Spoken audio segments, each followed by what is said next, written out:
Fl-ewwel sena tiegħu il-Gvern diġà wettaq 54 proposta 100%. Il-Gvern daħħal il-Whistleblower Act u neħħa l-preskrizzjoni fuq il-politiċi. Ingħatat għajnuna addizzjonali lill-istudenti minn familji bi dħul baxx u fl-isptar ta' Għawdex beda jingħata trattament tal-kanċer. Mal-40 propost oħra mill-manifest elettorali diġà tlesta aktar minn 3/4 ta' xogħol fuqhom. Fost oħrajn il-Gvern qed jaħdem biex fi żmien li ġej idaħħal l-Unjoni Ċivili u jtejjeb il-pensjonijiet tas-servizzi. Fil-każ tas-70 propost oħra, il-Gvern diġà lesta aktar minn nofs ix-xogħol fuqhom. Dan ifisser li l-Gvern diġà wettaq parti sew mill-manifest elettorali. Għal dan il-Viċi Prim Ministru Louis Grech waqt il-laqgħa ta' konsultazzjoni Gvern li jisma' li saret il-ħamis filgħaxija.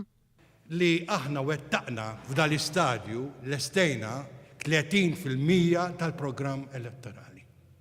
Din mhix xi ħaġa li hija mhi xejn. Il-Gvern jinsab għaddej ukoll bil-ħidma tiegħu fil-qasam tal-immigrazzjoni illegali.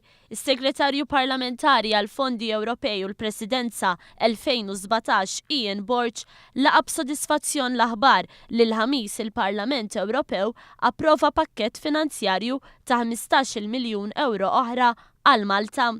Minn dan il-pakkett se jibbenefikaw il-Forzi Armati ta' Malta u l-Pulizija fost oħrajn. L-aħbar li llum il-Parlament Ewropew approva dak il-pakkett, kont inkun sorpriż kieku il-Parlament Ewropew mar kontra dak li qbilna aħna lura f'Novembru illi għadda.